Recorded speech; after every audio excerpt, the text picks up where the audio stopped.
We have to do our. Yeah. Listen, the tie doesn't fit with it. We're doing the quarter one secular this evening.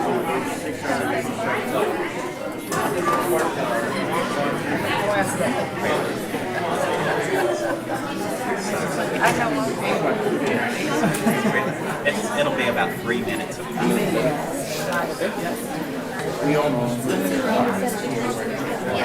1 minute.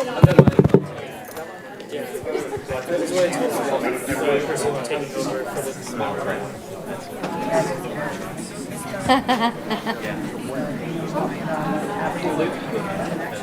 The last one we did, it was about 10 o'clock at night when I started. That's late for me. I don't think so either. 15, yeah. We have to hold it at 5. We can't bump it up. Well, it has to be at 5, yeah.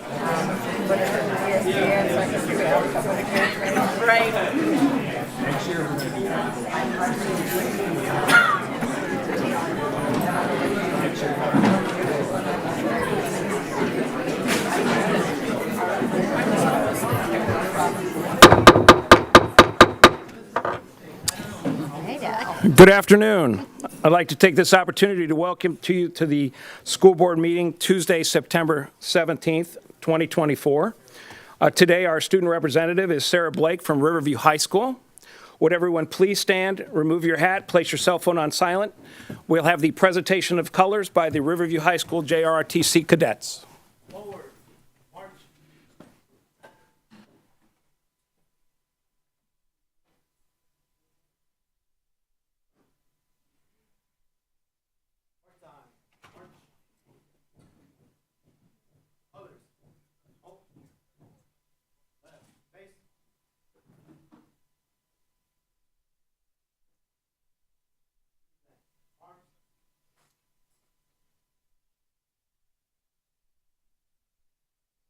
I pledge allegiance to the flag of the United States of America and to the republic for which it stands, one nation, under God, indivisible, with liberty and justice for all.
Please be seated. Today, our student representative is Sarah Blake from Riverview High School. Welcome, Sarah. It's nice for you to join us today as our student representative. Why don't you tell us a little bit more about yourself? Thank you. Hi, my name is Sarah Blake, and I'm a senior at Riverview High School. My journey in Sarasota County began when I was 10 years old, and I can say that this district has genuinely changed my life. Academically, I've been afforded a myriad of opportunities that have empowered me to transcend barriers and reach my full potential. For 3 years, I participated in the National History Day contest, where I traveled to state and national competitions and won various awards for my original research. This experience allowed me to create my first historical research paper when I was 11 years old, and it ignited within me a passion for history that has lasted throughout my years of high school. In high school, I am in the Riverview IB Diploma program, where I've continued my history education with rigorous AP and IB courses. This year, I'm also the president of Rho Kappa, the Social Studies Honor Society.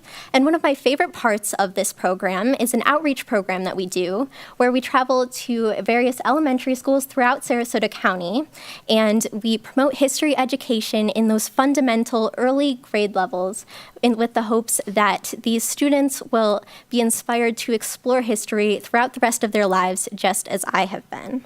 I have been so fortunate to not only have received an exemplary education, but also to have gained countless experiences that have shaped my character in such a profound way. I first realized my love of community service in my first year in Sarasota County Schools when my friends and I organized a Drive for the Humane Society in my elementary school. And since then, community service has just served as an integral thing in my life, from my volunteering at Sarasota libraries to my participation in my school's dance marathon program, where my chapter and I have raised nearly $14,000 for children's hospitals throughout the United States and Canada. These past few years of high school, I have been honored to return to my elementary school, where my love of community service first began, to teach leadership skills to 4th and 5th graders, as well as to help them to implement community service projects in their school and in Sarasota. This year, as I prepare for my life beyond high school, when I will be pursuing a college degree, I am struck by how lucky I have been to have grown up in Sarasota County Schools, and I am just so grateful for all of my teachers who have influenced me in ways that will continue to carry me throughout the rest of my life.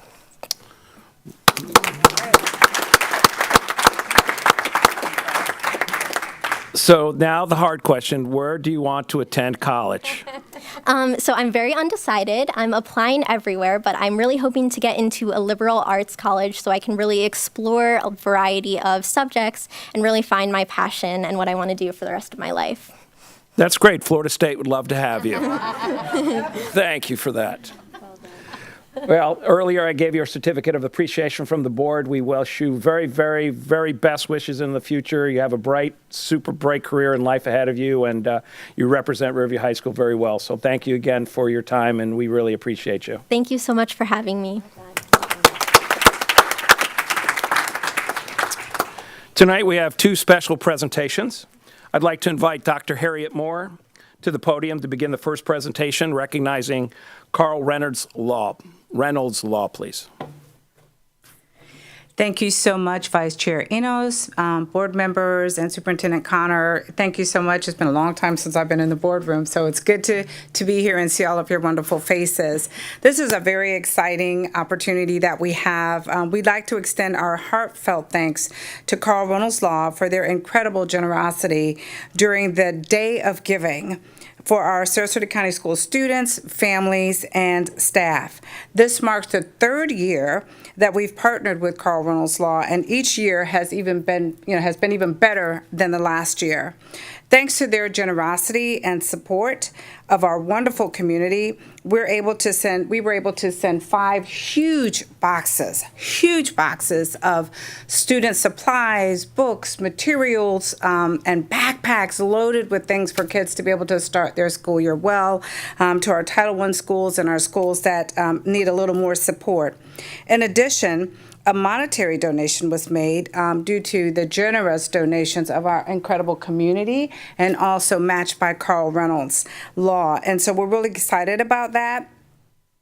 I have with me Camilla Brannon, who is going to present something very special to the superintendent on behalf of Carl Reynolds Law, and she, of course, is just a major part of this event every year.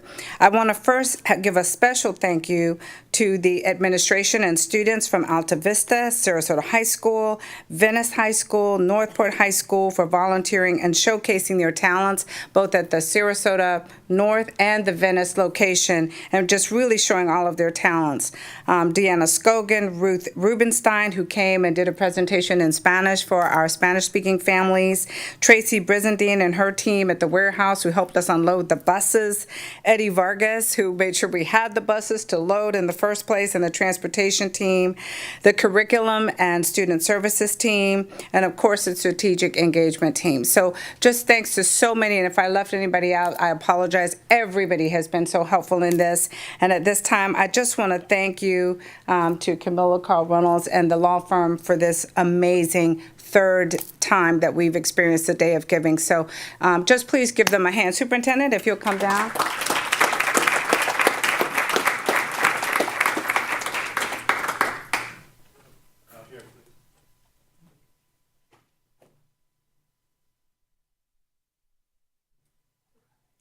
For having us here. It is my pleasure and my honor on behalf of Reynolds Law, the community, and everybody who is such a huge part of this special day, and a special recognition for Dr. Moore and Zena Hodge, who really put this together. We are so lucky to have them. We're so thankful to have y'all.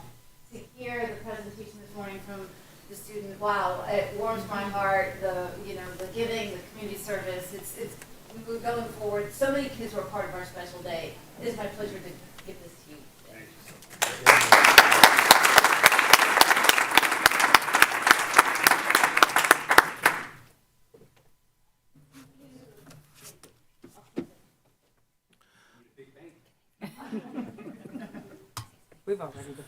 Ms. Ziegler? I just wanted to thank you for your generosity, but I also wanted to thank Dr. Moore. You do a tremendous job of continuing to keep us engaged with our community partners. We are fortunate to have so many partners in this community, but it takes work to thread that needle and bring them together. So I want to thank you for your work. You do a great job. Thank you so much. Like this young lady, I'm a product of this amazing school district. So remember to come back and give back. There you go.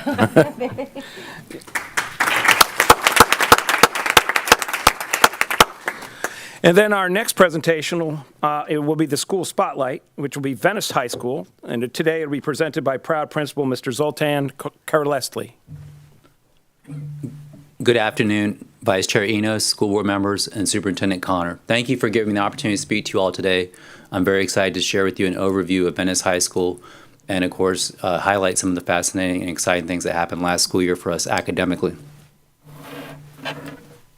First off, I want to start with saying that we are an A-rated school once again, and we have over 2,500 students. We offer an IB diploma pathway along with advanced placement, dual enrollment, JROTC, and career technical coursework. We offer 43 IB courses with over 500 students enrolled. We offer 19 AP courses with over 800 students enrolled. We offer 3 ACE courses with over 300 students enrolled. And we have 108 students enrolled in our dual enrollment classes with 27 students enrolled full-time. We have 54 students enrolled in our JROTC program. And finally, we offer 31 CTE courses with over 2,000 students enrolled. We just finished a great academic school year. We increased our percentage of students passing in all categories on the state report card. Our math department had an exceptional year with an impressive 78% pass rate for Algebra 1 compared to the state pass rate of 55%. Geometry had a pass rate of 74% compared to a 53% state average pass rate. The science department followed the math department's lead and finished the year strong with an 82% pass rate compared to the state average of 67%. Finally, we are extremely proud of the work of our entire staff and students in achieving the monumental task of reaching a 98% graduation rate. This is well over the state average of 88%. Yeah, you could ask me. I want to highlight some other exciting programs at our school, starting with our IB program. We have been in IB school since 2015. Currently, we have 20 IB courses that can help students earn college credit, with over 500 students taking at least one IB course. We offer several career pathways within our IB program, which are linked to CTE courses, and we offer a full IB diploma, which offers students the opportunity to receive the 100% Bright Futures Scholarship. Our IB enrollment has increased by over 20% each year, and we have 238 IB diploma and career pathway students currently in our program. While some students choose to take CTE courses coupled with our IB program, We also offer several CTE pathways for students to potentially receive industry certifications. Our CTE program has 16 teachers with over 2,000 students enrolled. One example of how we help students explore future careers is our Real World Wednesdays. Our college and career coach collaborates with the Chamber of Commerce to organize Real World Wednesdays for students. This event allows students to get the unique opportunity of meeting business owners and local people in the workforce. It gives them an opportunity to ask them questions about their careers and make their own plans for future careers. The construction program is our most recent addition to our CTE pathway. We partnered with the Venice Chamber of Commerce and currently have 62 students completing hands-on projects that teach construction skills and prepare students for a career in the field. We are coordinating partnerships with Babes Plumbing, Ships Excavation, Ajax, and other businesses to help students learn about the industry.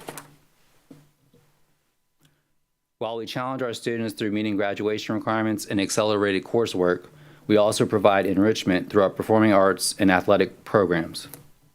Our performing arts programs consistently earned either superior or excellent ratings at the music performance assessments. That's kind of like a football game for the bands. La Voce de Venecia, Chamber Orchestra, and all 3 concert bands and 2 jazz bands earned straight superiors. Superior is the highest rating that a group can earn. Each year, several of our students in band, choir, and orchestra are selected for all state or all national groups.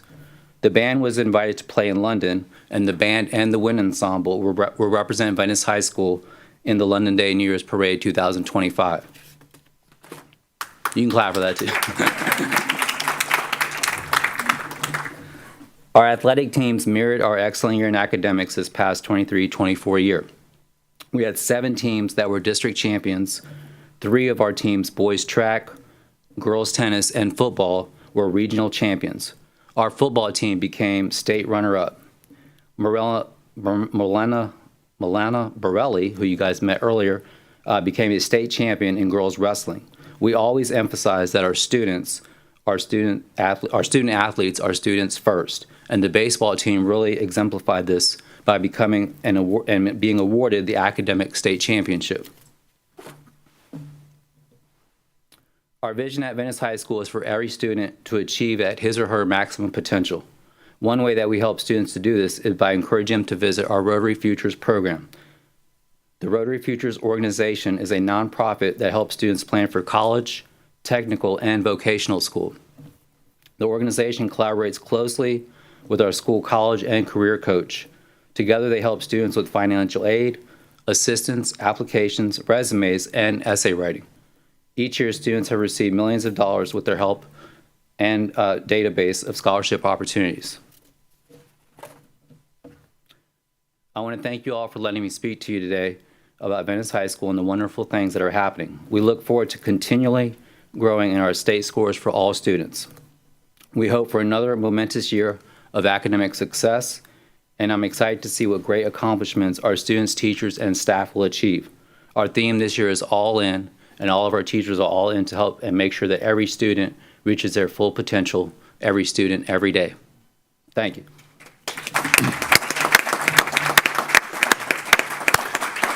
I want to take a moment and say thank you, Mr. Cressley, for your leadership. You were running, I always say, being a principal, especially of a high school, is like being the mayor of a city. There's so many moving parts, and I can tell you, you have made some tremendous academic growth this year in a high-performing school, which I think is sometimes even more challenging sometimes than when you're taking a school that's been low-performing and moving it. So congratulations to you, your team, everyone who is involved in that. I did get invited to the Rotary's Futures event this year. It was wonderful. Y'all know how to have a good time, I can tell you that. But I really am just so proud of the idea of making our students future ready. We talk about academics, we talk about CTE, we talk about all of the things that make up a school, the music, the arts, the athletic programs. Venice has it all, and it sure is a pillar in our community. So thank you for your leadership. Thank you.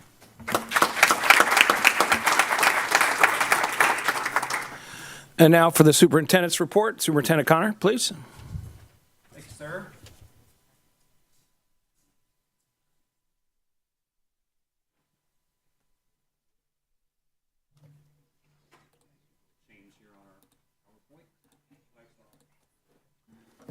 All right.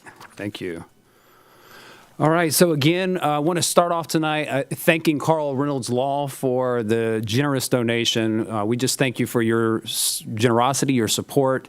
Over $15,000 in donations and all the supplies that were collected. Again, thank you so much for being an outstanding part of our community and supporting our schools.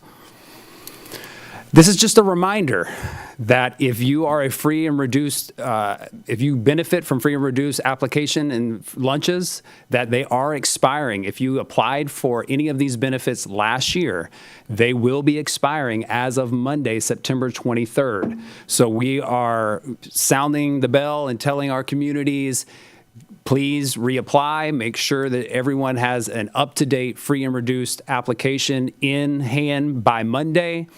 By applying, not only do you qualify or you're eligible for free or reduced lunch pricing, there are additional benefits to that, such as reduced discounts for aftercare, for uniforms, for summer camps, for ACT and SAT waivers. So there's a lot that goes into that. So make sure that you apply before the deadline. If you need more information, please visit Sarasota County Schools/free. Our next Coffee with Connor event is going to be down in the Northport area. We will be at the Shannon Staub Library at our STC Northport campus. This will be an opportunity for the community to come by, have some coffee, and talk about any topics that they may have questions about. Some people have asked the questions about having opportunities at night. We do that as well. We do morning, we do public forums. One of those public forums is coming up actually at Northport. We're going to be in the Northport area this week on Wednesday, tomorrow night from 6 to 7. If you want to learn more about the referendum and how that has been supporting our schools over the last 22 years, please come out. It's a very important topic that we're talking about that will be presented on the November ballot. And the 2024 College Night at Robarts Arena is here next week, September 24th at Robarts, 6 to 8 p.m. Please come out to learn about all of the opportunities that lie before our students when they are thinking about college. We will have several colleges represented, and we look forward to a great night of information gathering for our community about the opportunities that lie there for all grades 9 through 12.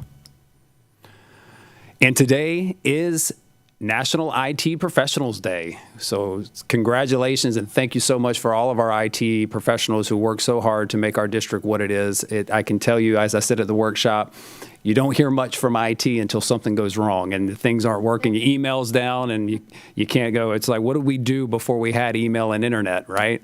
So we just appreciate the work that goes in there. There's a lot when it comes to cybersecurity. There's a lot with infrastructure, Wi-Fi, all of that.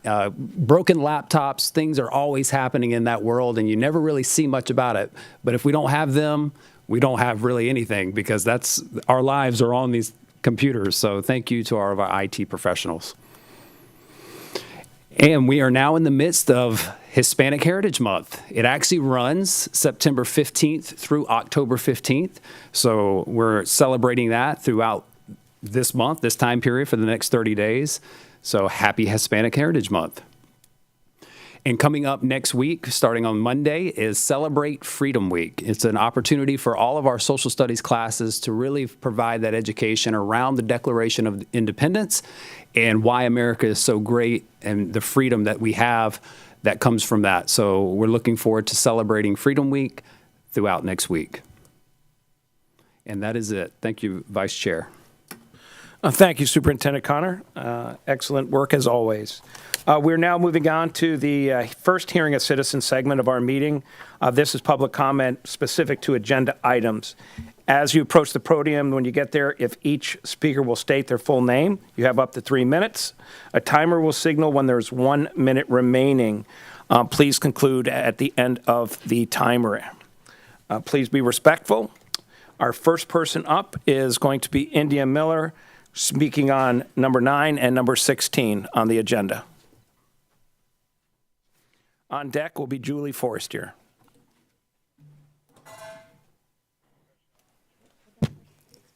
Nine and 16. Hi, sorry, I didn't expect to go first. I'm India Miller. I'm a transgender woman, and I'm a graduate of Florida Public Schools. I'm here to speak to my concern over hiring a company to provide temporary staffing. I have questions about why that particular company, and I want to ensure that it doesn't have any affiliations to any causes that don't seem to be consistent with all the students in our schools. I'm concerned that we're hiring short-term staff as it has a detrimental impact on students' education, as data has shown, especially ESE students. And I'd like us to formally investigate exactly why we have staffing shortages. Reach out to people that have left, employees that have left, teachers that have left, and ask them why. And I'm here because I speak on behalf of the dozens of people who contact me every month, former teachers, former students, current teachers, current students, people who just respect or support or love transgender students or minority students or ESE students. And I want to point out that themes that I hear is they don't feel safe, they don't feel supported, they don't want to teach that some of the things that we are teaching here regarding Black people, the way that we're treating gay and trans people. One former Sarasota teacher we lost here because they have a transgender son, has a Doctor of Higher Education, has won awards such as the U.S. Congressional Teacher of the Year, the Henry Ford Innovator Award, the Air Force Association STEM Teacher of the Year Award, and an Innovator Award for Sarasota County. He also created Operation Outbreak, which has won the Reimagine Education Award for Best Hybrid Program in the World and is now in over 30 states and 9 countries. His work has appeared in multiple periodicals like the New York Times, National Geographic, Wired, and so many more. And he's also the Education Ambassador for the United Nations and an Education Fellow for the Center for Disease Control.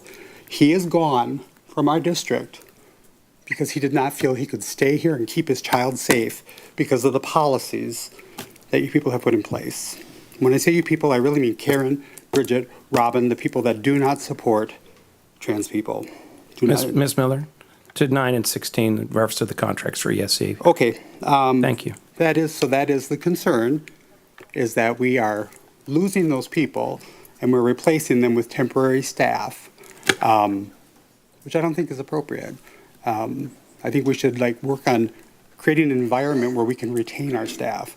We need to not be the lowest paid state in the country. I think we need to advocate for our staff. I'm worried that short-term staff will not read the body language of students correctly to know that they need help. Karen, there we go. Thank you. Julie Forrester and then Anya Dennison. Good afternoon, Board. My name is Julie Forrester. I'm here today to address agenda items 9 and 16 and ask that they be removed from the consent agenda, as there are questions that deserve further discussion. The reliance on temporary housing solutions to fill long-term vacancies within our school casts a shadow over our educational landscape. While I understand the challenges in recruiting and retaining qualified professionals, the consequences of this practice, especially for our ESE students, cannot be ignored. Temporary solutions create a revolving door of staff and educators, disrupting the continuity and stability that our students, particularly those with exceptional needs, require. These students thrive on consistent relationships and routines. Each new face, each change in instructional style can be a setback, hindering their progress and causing undue stress and trauma. Moreover, temporary hires often lack the specialized training and experience necessary to meet the complex needs of ESE students. This can lead to missed opportunities for intervention and support, leaving these children to flounder in an educational system that is meant to uplift them. My concern with hiring PBSC specifically is that they lack reviews, and the ones that can be found are mixed. Here are some of the questions that have come up in regards to hiring PBSC. 1, comparing the PBSC to other organizations that the board considers contracts with, such as AB Staffing, Safe Children Coalition, etc., PBSC is portrayed as far less reputable in public evaluations of their performance. Why then are we considering a contract with this organization? Is the priority in this choice saving money or supporting students' needs? Is there an effort to evaluate why obtaining long-term employment in these positions has been difficult for the district? What is our long-term strategy for recruiting and retaining more qualified long-term staff? This last question applies to both agenda items 9 and 16. The data speaks for itself. Research consistently shows that teacher turnover has a detrimental impact on student achievement, with ESE students being particularly vulnerable. When we fail to provide these students with the consistent specialized support they deserve, we are failing in our duty to ensure their success. I urge you to prioritize long-term solutions to staffing shortages, invest in competitive salaries, comprehensive benefits, and professional development opportunities that will attract and retain highly qualified staff and educators. Collaborate with universities and community partners to build a pipeline of talent dedicated to serving our students. We must not allow temporary fixes to become a permanent detriment to our students' education. Together, we can build a school system where every student, regardless of their abilities, receives the support they need to thrive. Thank you. Thank you. Up will be Anya Dennison and then Xander Moritz. She'll be speaking on 9 and 16 also. Yes. Hi, y'all. I'm Anya. I'm a graduate of Sarasota Schools, here about today's staffing decisions under items 9 and 16. Our students deserve to rely on their faculty, and especially counseling staff, to be there for them year after year. There are 6 counselors and a psychologist being potentially contracted under the agreement. I'm wondering what the plan is to make sure that students are able to build strong relationships with these staff members long term. Why might professionals not want to work for this district? What can you change to make working here a better experience? I'm really curious to hear a plan to hire folks to fill these roles beyond just these contracts, as well as a plan to mitigate any potential harms that having contractors fill these positions might cause. Thanks. Thank you. Xander Moritz and then Carol Lerner, also on 9 and 16 agenda items. Firstly, I just want to shout out Superintendent Connor for making all the opportunities for people to speak to him. I think that's pretty cool. And the coffee with Connor, nice free coffee. I think all of that's great. I think the second thing is on item agenda number 9. I think that the main role of a counselor in the school settings is really based on the relationships they form with the students. And so I just want that to be front of mind. We really can't have a functioning, successful counselor if they're not able to bond with the students and develop with them. We found that a lot of students won't feel comfortable talking to a counselor, even for the first few weeks of knowing them, even if they've come into class, even if they've had a conversation. And it does take lots of time and trust building for a young student to share a personal, potentially vulnerable detail with who is a random adult. And so just making sure that that adult is someone that has the opportunity to stay in a school for a long time, build relationships, and form those connections should be top of mind. And I would appreciate that. Appreciate you. Thank you. And our final speaker will be Carol Lerner, and she'll also be speaking on agenda items 9 and 16. Agenda items 9 and 16 address the ongoing problem of attracting sought-after and difficult-to-find positions such as behavioral analysts, counselors, registered nurses, school psychologists, certified nursing assistants. As a result, the Sarasota district is now forced to contract with for-profit agencies to fill positions, some of which have been unfilled for months to years. While this may be a temporary measure, I feel every effort should be made to fill the positions with full-time district staff. Staff shortages are especially a problem in professions where there is a staff scarcity or where the prevailing wage is much higher than what a district can offer, often the two coming together. Take registered nurses, for example. There is an acute shortage of nurses to the point that nurses are often recruited from abroad, and starting salaries often begin at $79,000 or more. Can a school district compete with this? It could if it was better funded. It is not just the job titles listed on the agenda that are unfilled. As of today, there are 82 openings for certified staff, mostly openings for teachers, including 46 openings in elementary schools, again, mostly teaching positions, where teachers will receive a $3,000 supplement when hired. That's good, it's a start. We know some of the reasons for these shortages: low wages relative to the cost of living here. Remember, in Florida, we're number 50 in the nation when it comes to average teacher salaries. Beginning teacher salaries were higher, that's where all the money went, but average number 50. Also, culture war laws and attacks which make it stressful to teach in Florida. Fewer young people are training for these positions for the reasons just mentioned.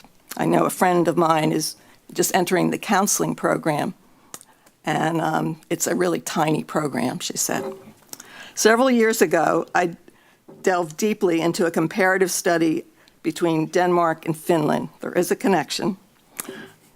Denmark went the privatization route, defunding public education and slashing salaries. Finland took the opposite route, fully investing in public education and paying teachers on par with physicians and attorneys.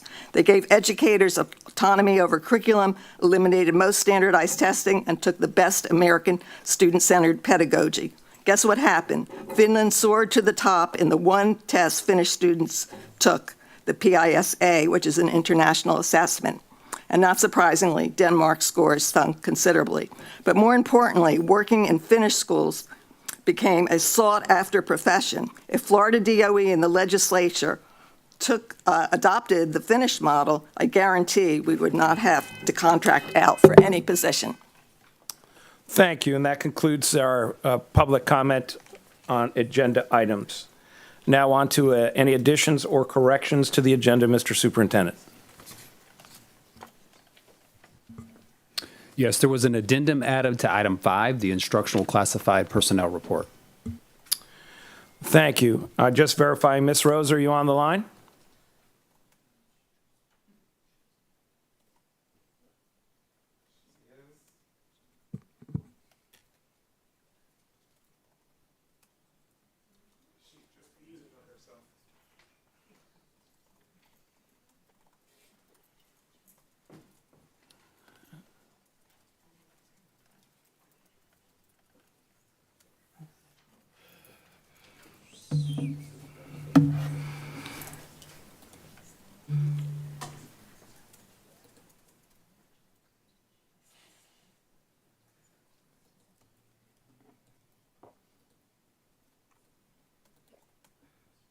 I'm here, Mr. Enos.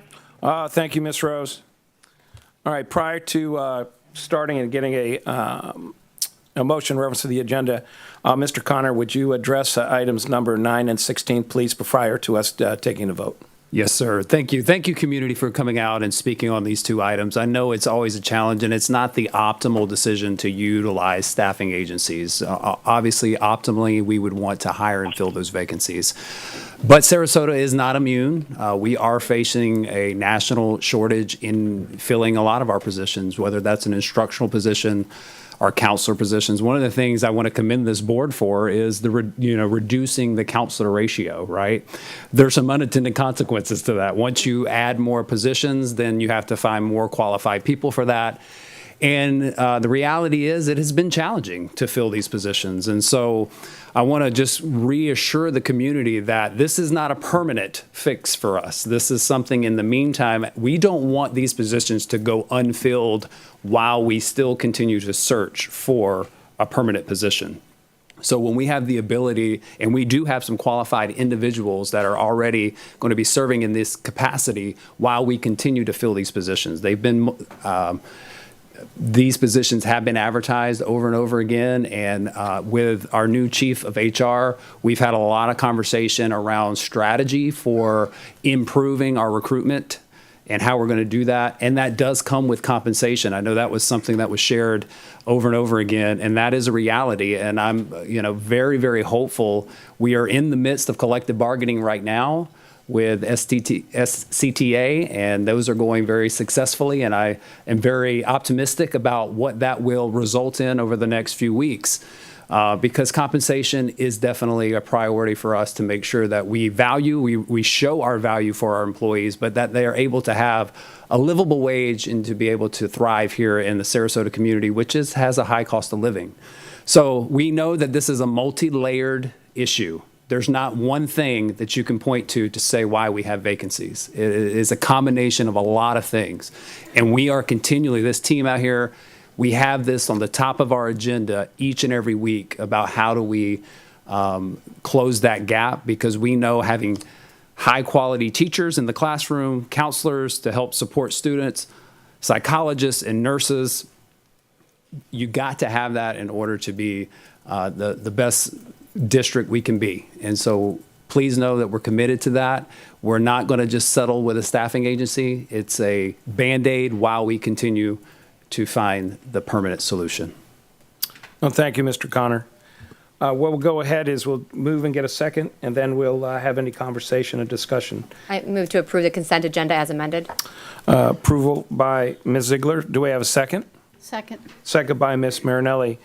Any board comments, reference to the consent agenda? Seeing none, we'll have to take a vote by voice. Mr. Edwards? Yes. Ms. Ziegler? Yes. Ms. Marinelli? Yes. Ms. Rose? Yes. And the chair also votes yes. Motion carries 5-0. Next, we'll have a presentation in reference to quarter one of the school safety and inspection report. As we know that's now mandated by Florida state statute. So it's going to be item 26 on the agenda. So on to the new business. Number 26, quarter one school safety and security inspection report. I see we have Mr. Jason Overbay at the podium for the presentation. All right, well, good afternoon, good evening, I'm not sure. Mr. Enos, it's good to see you. It's a pleasure, distinguished members of the board, to be in front of you. Superintendent Connor, thank you very much for this time. It's very important for us to get in front of you and the citizens of Sarasota County and talk about safety and security. We are happy about 1473 giving us this opportunity to go 4 quarters. This is the first of the mandated talks for safety and security. We'll be coming back in front of you in October to talk about the school safety risk assessment as well as quarter 2. Also, we'll talk about Fortify Florida training, safest place training, and the board requirements for 1473. Fortify Florida training requirements, we were asked to create a video. The communications department did a great job of putting together a video. It is on our website for anyone to go on and see about what Fortify Florida is. It's an anonymous reporting tool. They did a good job of making it available to, or at the age for all students to understand about the importance of Fortify Florida, and also, like Superintendent Connor's recent video, to also talk about the punishments if you make a false report. So we're very appreciative to the communications department, Mr. Maniglia and Mr. Flowery, for putting that together for us. All schools did do Fortify Florida training during the required time. We had our safest place training, which is different from in 2018. They called it a hard corner or safe place or safe corner. Now it's safest place. So we have been all summer, we've been moving safest corner signs to the areas that students now go to during lockdowns. We are compliant with that. During the 23-24, this is part of the required part of this, we were inspected 18 times, 18 schools were inspected. We had no violations other than one CESR certificate was not available when the representative from the state asked for it. We did get that CESR certificate to her prior to her leaving Sarasota County. So that was the only fault that we had in 2018. Those inspections were not 1473 required inspections. However, they were holding us to that standard, and we had no violations. Local inspections, I'm required to inspect all schools, including charters, and give the same compliance inspection that the state is doing. We are beginning that this month. We're also expecting the state to start visiting this month also. The state did visit a bunch of our schools already this year doing safe school safety officer, SRO, or guardian checks. All of our schools were compliant with those checks. They were quick 5-minute in, 5-minute out checks. So we've done an exceptional job because of the leadership of this board, the leadership of Superintendent Connor. We have always been on top, if not leading, school safety, school security inside the state of Florida, and we are very proud of that. That is my report, and we would hope that the board would approve it. Any questions from the board members? I have one. If you could, Mr. Overbay, for the general public, could you explain reference to the Fortify Florida and exactly what that is for our students as well as our parents? Yes, like I had mentioned, Communications did a great job of putting a video on for us. We have it listed on our website. It goes through what Fortify Florida is. It is an anonymous reporting tool that allows anyone to call in, use an app, to report something that they feel is making them uncomfortable or a threat against the school, keep their identity quiet. It goes to all the local jurisdictions here inside of Sarasota County, as well as administrators of the school that the threat came out to. It also goes to our cabinet members, and we follow up to make sure that all of these threats are investigated and brought to forward. They can be threats for violence against the school, threats for violence against an individual person, or just somebody who is not feeling comfortable in the situation that they're in. And we take all of them very seriously. We investigate everyone all the way through. So it's a wonderful tool if it's used properly. And Mr. Connor, earlier today, Superintendent, you spoke about how many Fortify Floridas we've gotten from July 1st. If you could just touch on that, which goes to the follow-up of the video, unfortunately, due to all the copycats from the recent shooting in Georgia. So as of July 1st, Sarasota County has received 109, and I want to say we received probably about 5 today. For different things, nothing as in terms of an immediate threat, but for different scenarios. So, you know, we're well over 100 as of July 1st, 59 of them now having been since the Georgia incident. And many of them, as they've been investigated, have been false or not credible in terms of that. And the impetus for that video is to really send the message that we're not joking about this, and that if there is a credible threat, obviously we want to make sure that we have our resources are readily available to act when needed. And when we're clogging the system with false reports, it is taking time and resources away for when something really happens. And that is unacceptable. And so we have made 3 arrests at this point. We are continuing to investigate a few other incidents. I do foresee that there may be potential arrests from that as well. And that is how we will stand with a zero tolerance policy if we are found to be making false reports that are creating fear and anxiety in this community, that are taking away our time and resources to investigate real threats. And not only that, they will be disciplined to the fullest extent of the student code of conduct, which does include expulsion from school for a minimum of 1 year. Ms. Ziegler? No, I want to thank the superintendent and Mr. Overbay and the entire team. I think was discussed earlier today. It can't be stated enough about how many resources go into this, and we do have to take them seriously. It's not only the resources, many families get very concerned. They take their children out of school. I completely understand that, and then that's a missed opportunity for them to learn. So I applaud Superintendent Connor for highlighting this. Anyone who's watching, anyone in the chambers today, please share that severity, because unfortunately, the social media era that we live in, I think there's a lot of younger people that don't necessarily have a concept of true consequences, and this will completely devastate their lives.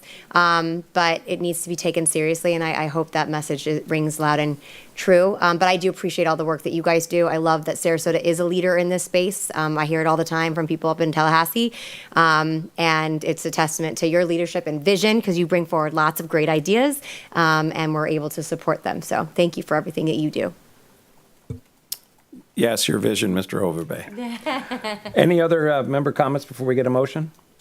Okay, will please someone make a motion to accept this Q1 school safety and security inspection report? I move that the Q1 safety and security report be approved as presented. Motion by Ms. Ziegler. Do I have a second? Second. Second by Ms. Marinelli. Any comments? Seeing none, we'll take a voice vote. Mr. Edwards? Yes. Ms. Ziegler? Yes. Ms. Marinelli? Yes. Ms. Rose? Yes. And the chair also votes yes, so it passes 5-0. And just to state that the see something, say something, that Fortify Florida is the say something which keeps you anonymous no matter what you believe the complaint is, and I can guarantee you the district will do something. I know in Chief Ruiz, as the rest of his team, and Mr. Overbay, Superintendent, we follow up on all of those things, as that is the utmost importance. So now we move on to new item number 27. Mr. Connor, please. Yeah, so this is a job description we're asking for your approval for the manager of safety and security of technology. This is really to help assist. As you know, we have deployed a lot of enhancements, security enhancements that involves a lot of technology in response to HB 1473. And so as that requires resources, that requires someone to support that and to manage the implementation. And so this will assist our director in that area to increase the level of security across our schools and help implement and deploy those enhancements at scale. As you know, with HB 1473, every egress and ingress has to be locked or manned by a person. We are deploying some technologies to help assist with that so that we are in full compliance throughout all of our schools. And in order for those technologies to work as they should, we are asking for the approval of this job description to help implement that successfully. Thank you, Mr. Connor. Do we have a motion to approve this as presented? Yes, I move that the request for the new manager position to support district increased security enhancements and new HB 1473 laws be approved as presented. Motion by Ms. Ziegler. Do I have a second? Second. Second by Ms. Marinelli. Any comment? Seeing none, take a vote. Mr. Edwards? Yes. Ms. Ziegler? Yes. Ms. Marinelli? Yes. Ms. Rose? Yes. And the chair votes yes also. It carries 5-0. Thank you again, Mr. Overbay. Now we're going to move on to the second portion, which is the hearing of citizens. As a segment of our meeting, this forum allows the community to engage with the school board on matters concerning our education system. Each speaker should state their full name, confine their remarks to the business of the board. Each speaker will have up to 2 minutes. A timer will signal when 1 minute remains. Please conclude promptly, and please have respect for all speakers. Ms. Tompkins, are you ready? There we go. All right, first up will be Layla Newcomb, and then will be Christy Carwat.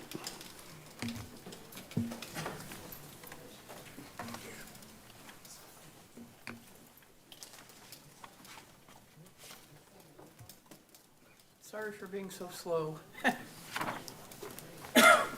Anyway, Leela Newcomb, and I'm still grandma of 2 in Sarasota Public Schools.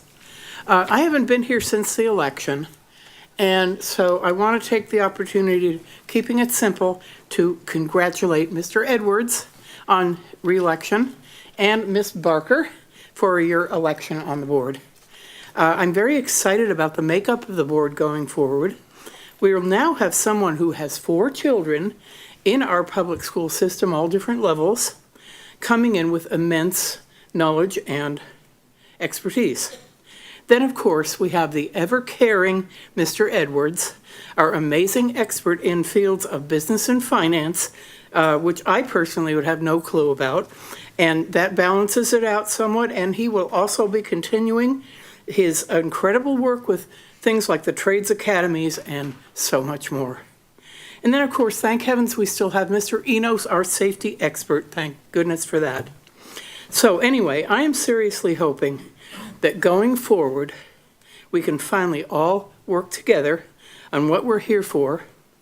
And we have differing opinions, which is great, all part of the democratic process. Annoyance about differing opinions, that becomes divisive. So anyway, let's hopefully keep the politics out and keep the villainizing out. And this is for all children every day, and I mean all children.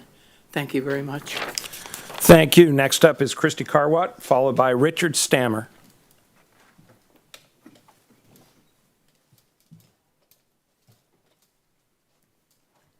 Good evening. I'm Christy Carwad. I'm a retired teacher, but I want to build on that. I come from a long line of educators.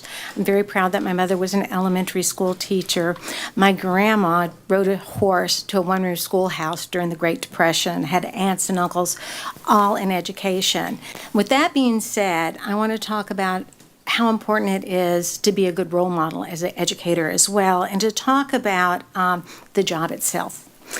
I was very proud in 2000 to be named Sarasota High School's Teacher of the Year. Unfortunately for me, I didn't win for the district. However, I was still proud, and I went back into the classroom the next day, and I taught school because you know what? I wasn't there for me. I was there for the students. I loved being in the classroom. On a side about Teacher of the Year, I'm very proud also that my former intern, Kelly Roselle, is this year's Venice High School Teacher of the Year. Makes me very proud of having one of my interns as Teacher of the Year as well. So I just want to say I'm concerned that Mrs. Rose is failing to show up. I know she's on Zoom, but even if we had had Zoom, if I did not show up to the classroom after not winning the thing that I was running for, I don't think I would still have my job. So I think it's time that Mrs. Rose, being the chair of the school board, decide that maybe it's time to come back and to face the public. It's okay, she didn't win. It's no big deal. If you're a true educator and you really care about the students, you're going to show up and be here for them. Thank you. Thank you, Richard Stammer, and then Avery Cole.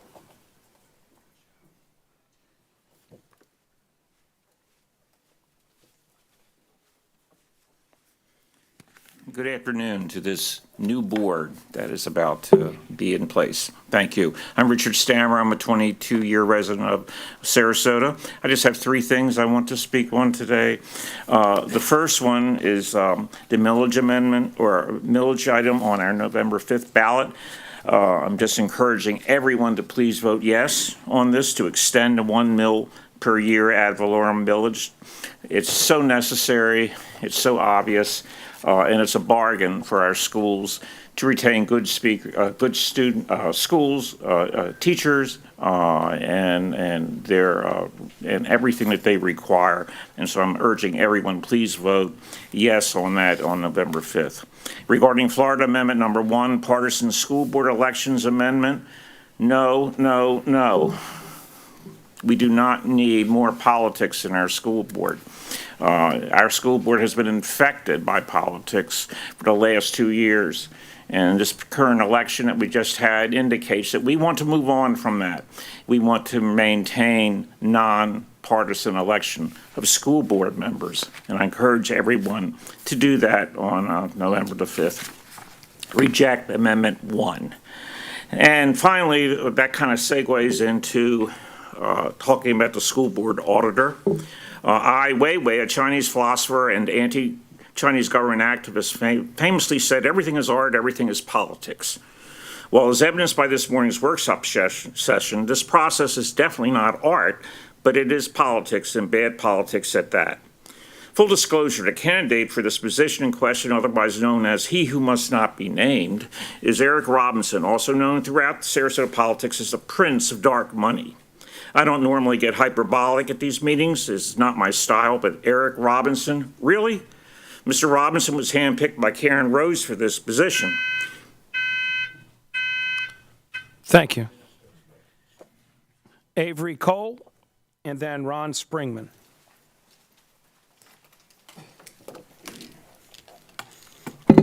Good afternoon. My name is Avery Cole, and I'm a sophomore at Booker High School. I'm one of the few students that could attend this meeting. Let's talk about that.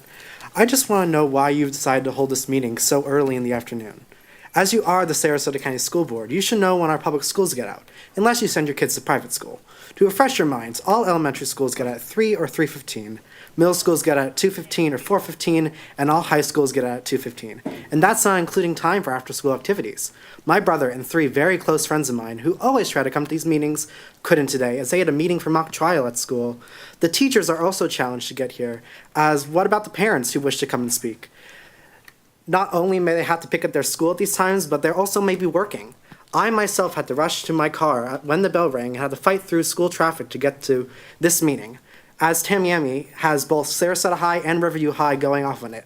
The buses, crazy. And those are massive schools. Wasn't the point of the new public comment rules to allow all students, parents, and teachers to voice their concerns and questions? As our school board, your job is to listen to our students, staff, and parents, and the members of this community. In the future, please make your meetings at a time when it is possible for all to attend. Thank you. Thank you. Ron Springman, then Ronna Bazzini.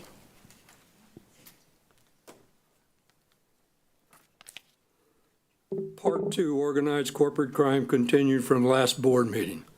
In 1979, one of my card-playing customers named Gino B. was a laundry bag man for the Chicago outfit. Gino confided in me his buying medical, nursing, and assisted living facilities in southern Illinois. I asked him, can those businesses make real money? And his response was, hell yes, Medicare and Medicaid. Years later, the corporation was indicted for over $700 million in Medicare fraud in Illinois. Similarly, in 1987, with no medical background, Rick Scott and his partner purchased 2 defunct hospitals in El Paso, Texas, and received over $60 million in loans. Who gives $60 million with only $250K down payment? Next 10 years, they expanded to over 150 HCA hospitals. Then in 1997, was indicted for over $4 billion in Medicare fraud, with CEO Scott resigning days later with a multi-million severance stock package. During depositions in 95 and 2000, Scott refused to answer questions and took the fifth over 50 times, escaping prosecution. This year, YouTube removed the 2000 deposition. In May 2021, with Scott standing behind, Governors DeSantis, Abbott of Texas, and Lee of Tennessee declared on national TV they were banning mask mandates after the deadly COVID Delta variant was announced. Scott, a major shareholder of HCA, knew the ICU units in those 3 states were all but empty, and by banning mandates, those ICU units would rapidly fill, resulting in more deaths per capita than all other states, and HCA hitting a record quarterly profits of over $1 billion in 2021.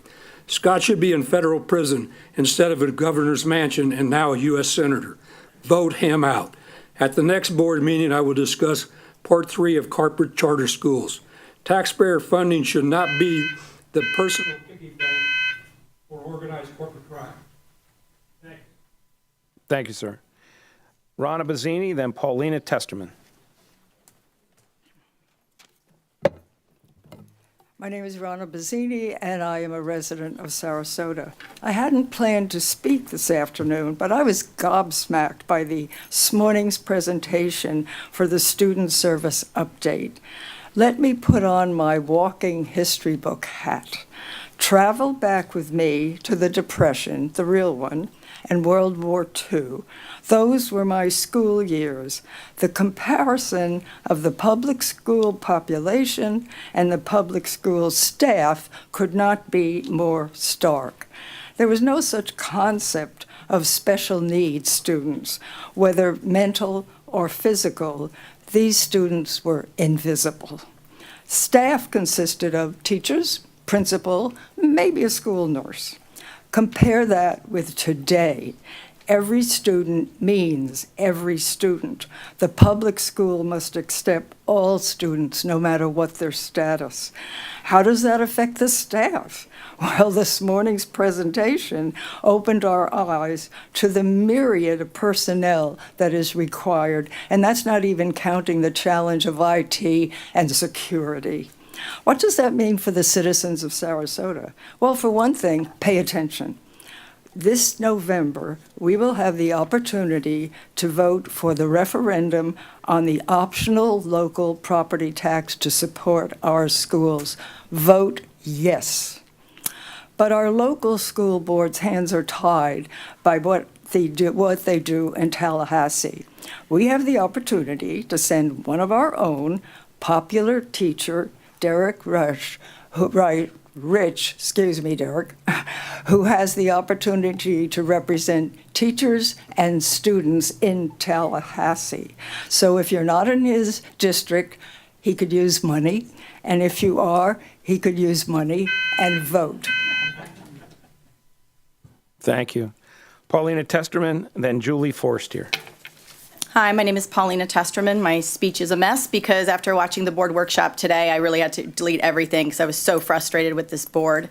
Watching this board say one thing and do another is so frustrating for our community. To say that you want to take the politics out of our boardroom and then to drag the lifeless political corpse of Eric Robinson into this boardroom over and over again really tells us where you guys stand. We can't trust your words because your words are one thing, your actions are another. And your actions prove to us time and time again that you support corruption, you support cronyism, you support bringing in people who have lost an election, who were on that board, and our voters voted them out and said, hey, we don't trust that guy. But you guys are like, no, that's okay, we'll bring him in anyway. He's fine. It's not like he's gonna be in charge of money or anything. Oh, wait, he is. And you guys keep bringing him here. And you keep bringing him to sit on committees. Why? We have nobody else qualified other than Eric Robinson, the prince of dark money. I attended a school board workshop out of state where somebody was giving a speech on Eric Robinson, the Prince of Dark Money. And I was like, I know that guy. He's from my community. That's his reputation. And you guys don't see that? He lied. Our Sarasota Herald Tribune had to pull a public records request because he was doing such corrupt things on our board where he was lying. And he was saying about our board members, F them. Our board members, this is the class act you guys want to bring on our committees? We could do better than this. It's important to know that Eric Robinson is on 118 PACs. This is 118 PACs in the state of Florida alone. This is just state. This isn't county. This isn't federal. This is what you want to bring in. And you want to tell us that you want to take politics out of our boardroom? Come on. Get a clue. Thank you. Julie Forster, and then India Miller.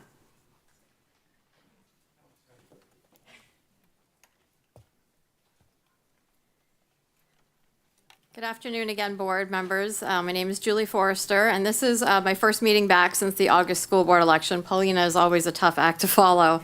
But I wanted to congratulate Tom Edwards and Liz Barker on hard-fought and well-deserved wins. I was going to say the collaboration I've seen over the past couple meetings gives me renewed hope that we can, once and for all, get politics out of our district and focus on student achievement. But now after hearing Paulina, I'm not so sure that's true.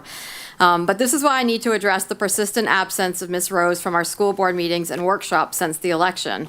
Our students deserve a fully engaged and present school board, one that prioritizes their education above all else. Imagine if our teachers or staff members adopted a similar approach to their responsibilities. What if they decided to miss work repeatedly without valid reason or consequence? The answer is clear. They would face disciplinary action, probably even termination. Yet here we have a school board member who seemingly operates above such accountability. This sets a dangerous precedent, undermining the principles of responsibility and commitment that we strive to instill in our students. Ms. Rose's absence is a dereliction of duty, and it erodes public trust. If Ms. Rose is no longer willing to show up to meetings and workshops to fulfill her duties, it is incumbent upon her to step aside and allow Liz Barker, who has shown her commitment to prioritizing the needs of our students, to take her place. If Ms. Rose does not step aside, and let's be honest, why would she? As she has demonstrated that she cares about her own interests far more than she does the needs of the students in our district. I ask this board to take the requisite steps to have her removed.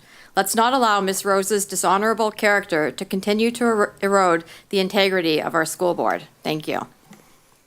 Thank you. India Miller, then Deb Hayes.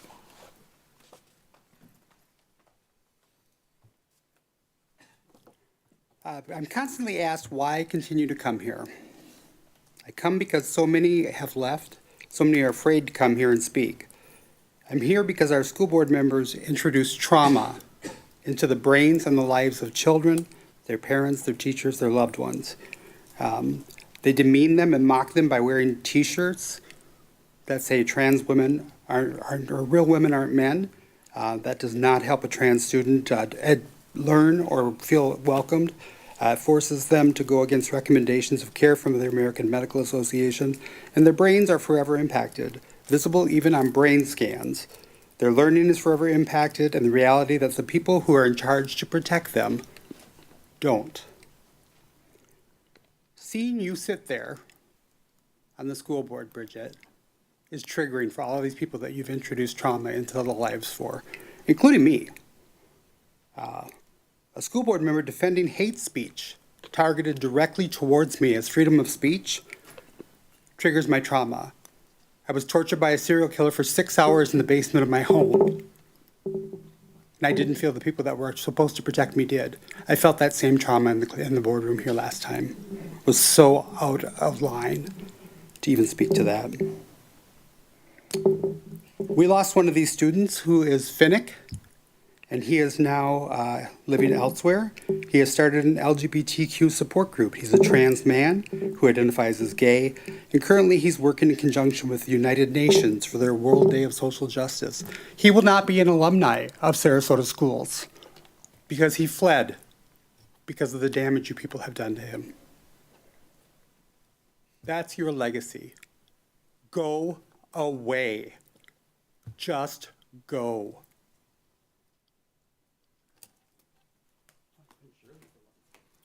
Thank you.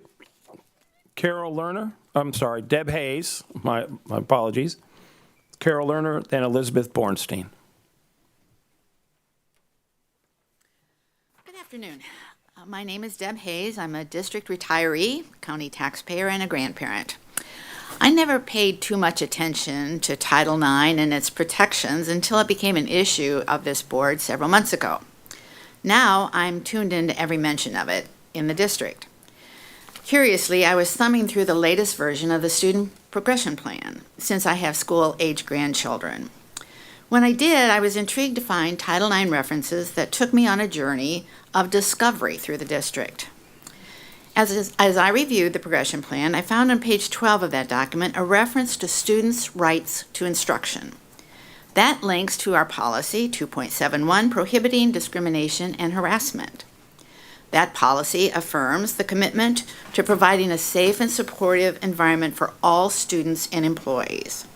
It references a Title IX coordinator at the district office and Title IX officers with responsibilities in schools. The policy states that the Title IX coordinator's contact information can be found in the Title IX section of the district's website, as well as in student and faculty handbooks. This is where it gets crazy.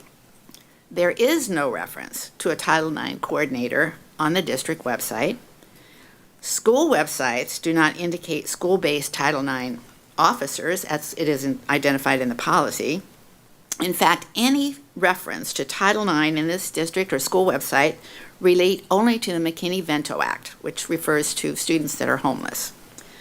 Also in conflict with the policy, student handbooks have not referenced any contact information regarding the district's Title IX coordinator. So I guess my questions are these. If I have a concern that warrants filing a Title IX complaint, who in the district would I go to? Who at the school level would advocate for my student?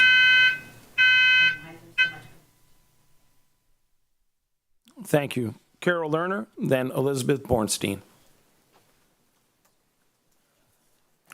Carol Lerner, retired educator, speaking for Support Our Schools. I'd like to address an item that was on today's workshop agenda, the Auditor Selection Committee update. I believe that Eric Robinson, the named CPA on the committee, is wrongly serving on the audit committee. Kathy Antunes, a respected researcher on dark money, described in a recent article, We Need a Corruption Disruption. She described how school board chair Karen Rose nominated her campaign treasurer, Eric Robinson, to serve on the school board finance committee after Robinson already was serving on the board's audit committee. The problem is that Robinson is a dark money partisan who makes oodles of money working as treasurer for local conservative candidates like Rose. He makes even more money serving as treasurer and or chair of multiple political action committees, as was pointed out, hundreds, although many of them are not active, where he moves money around from PAC to PAC and often uses the money to attack candidates, often the opposition of the very candidates that he's being paid for his Treasury services. He claims he only acts on the direction of the chair, but the problem is that he is both the chair and the treasurer of several of his very active PACs. This points to a conflict of interest. I wonder if his PAC, Sarasota Citizens for Our Schools, was instrumental in the attacks, the very dirty trick type attacks on Liz Barker. There is no place for this type of politics in the school board, and it's not acceptable. With Tom Edwards reelected and Liz Barker added to the school board, it is Thank you. Elizabeth Bornstein will be our last speaker.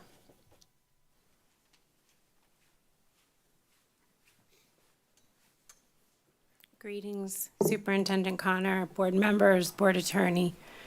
I always like to give praise where it's due, and it's been a great start to the school year. 5 weeks in, my child's already thriving. Thank you, Mr. Connor, your team, and a special shout out to the leadership, teachers, and staff at SMS.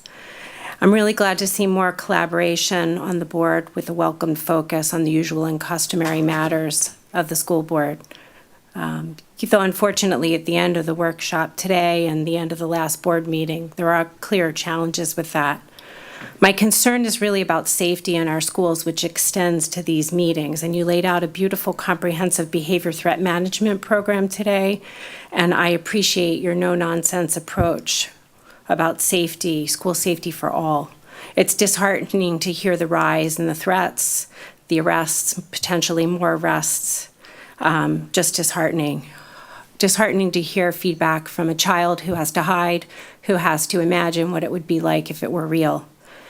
Just really disheartening. It is no joke. I completely agree.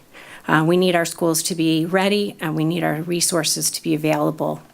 Please pass the referendum. The last meeting, there was a verbal assault that took place here in the dais, bullying from another person in the gallery, and name-calling, horrific behavior.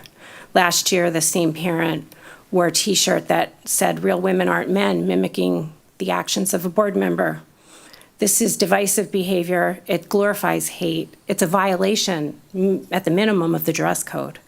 Thank you, Mr. Enos, for responding quickly, though it was at the request of the victim to have action to restore safety in the boardroom. Mrs. Marinelli, you completely forgot or chose not to acknowledge the injury that... Thank you.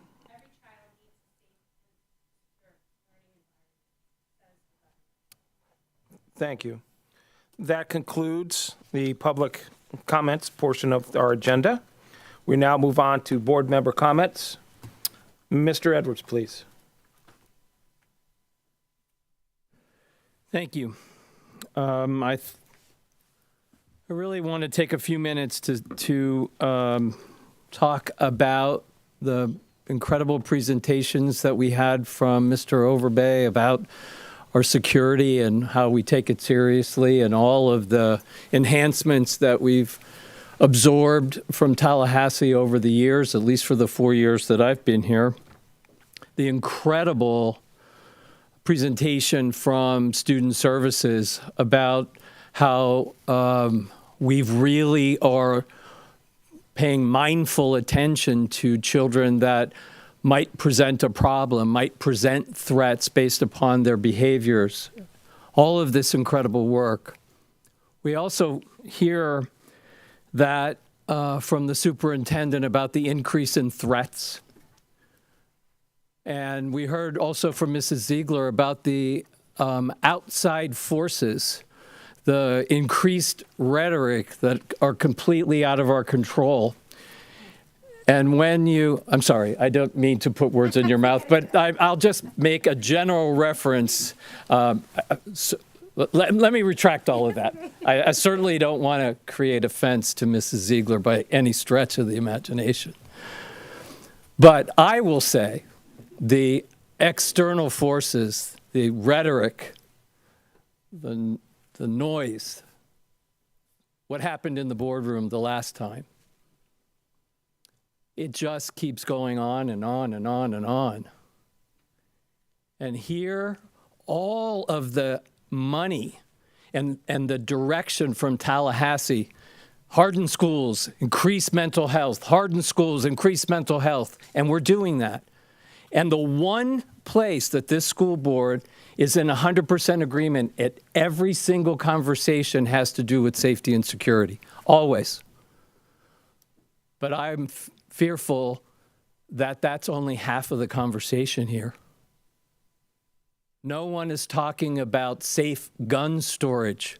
We have 2 families in situations that happened in the most recent violent school events where families are involved and allow for guns to be available to students, which has nothing to do with what we're doing at the school district in terms of safety and security. It has nothing to do with what Tallahassee has asked us to do, which is harden schools and find ways to identify these students proactively. So and I know better than to ask this board for a motion to add to our legislative agenda why safe gun storage is essential in order to keep students and faculty safe. So as an individual board member that has been elected to keep students and faculty and families safe, I personally will look for candidates who only will offer safe legislation as it relates to guns and gun storage and background checks. And for God's sakes, every one of those school shootings involve automatic weapons. They have to come off the street. The number one killer of children is guns. And I can't sit here quiet any longer and only work on half of the problem. I will be doing everything I can to work on the other half of the problem. Ms. Ziegler? Thank you. What I said is that there were a lot of external variables that come into, for all variety of reasons, that our staff does an extraordinary job to balance and respond to with the core focus of academics. The presentation today was extraordinary. I want to thank staff for the work that they do, and I think it can't be stated enough that it is, there are variables that we can try to help, and there are some that are just completely outside of our control. And I think it's extraordinary the work that the team does to do their best, put their best foot forward, bring families together, align them with resources, and allow those students to thrive, because every child deserves that opportunity. So I want to commend the staff again today. It was extraordinary. I know a lot has been talked about safety, and yes, I feel that this district for years has been a leader. Prior to Marjorie Stoneman Douglas, we were even leading the way, and only have come more forward with that. I think that everyone plays a role in this. I say this all the time. It's not just, that you can spend millions and millions of dollars on hardening your building, but all it takes is one person to maybe make an error, leave a shoe in the door. I know now with the new legislation we won't have that anymore, but there's a lot of human error and components that come into place, but it really only works if we all work together. And I think we talk about the external variables. I teach this to my children. You can only control what you're yourself do.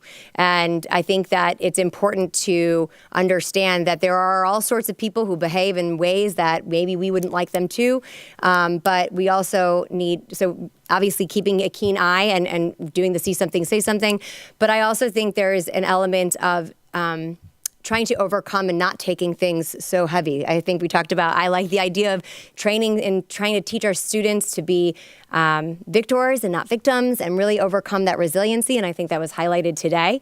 And I think that is imperative because we do find ourselves with all sorts of rhetoric. If it doesn't come out of someone else's mouth, you can't control that. You can only control what you do.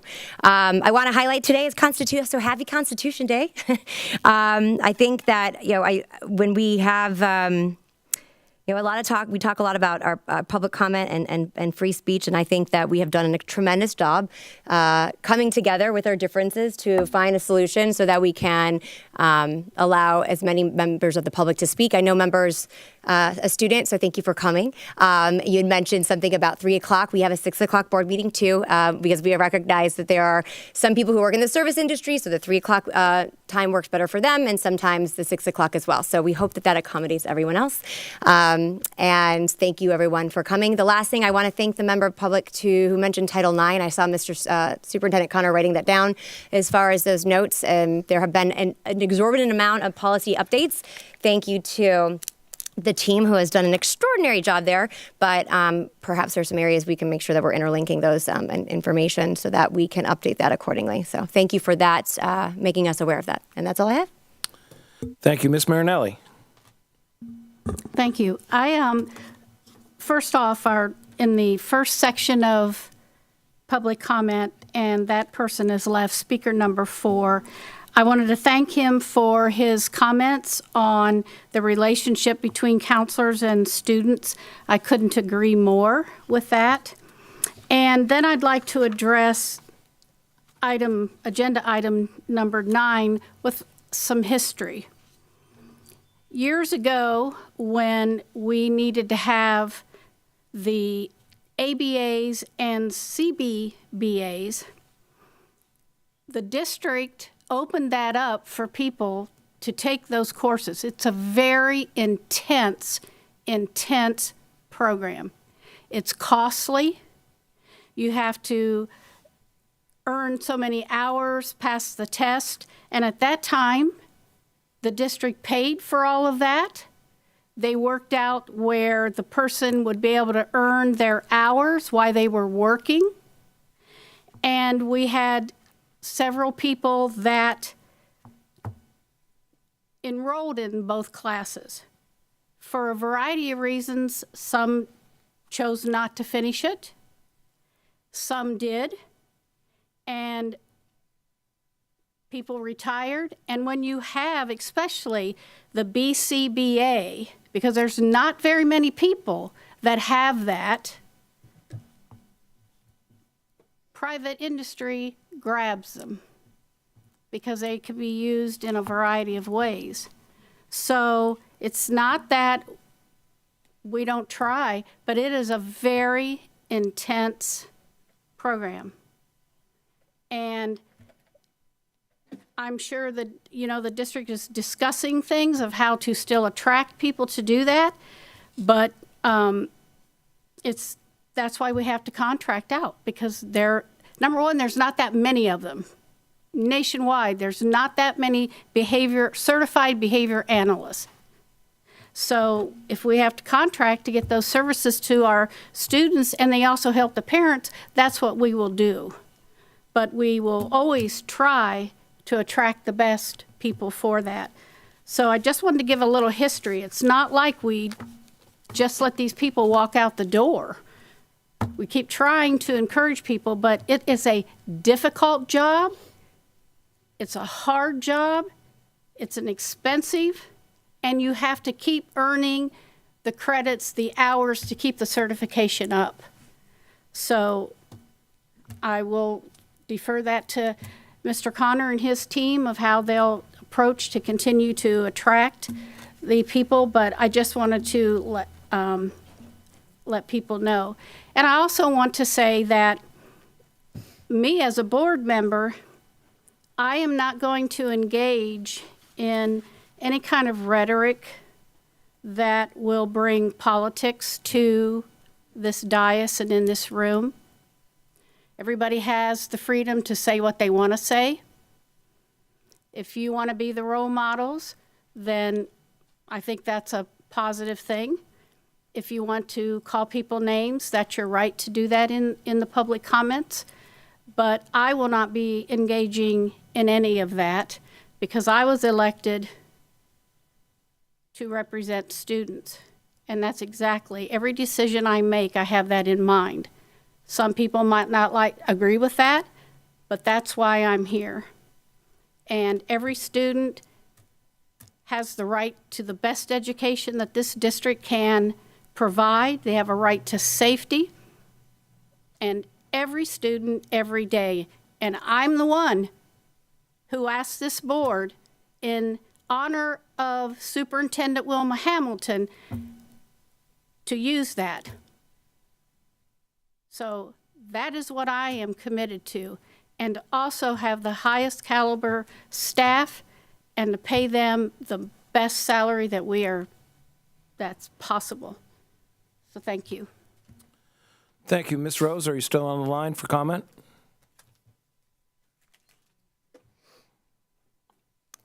Okay, thank you. A couple of quick things.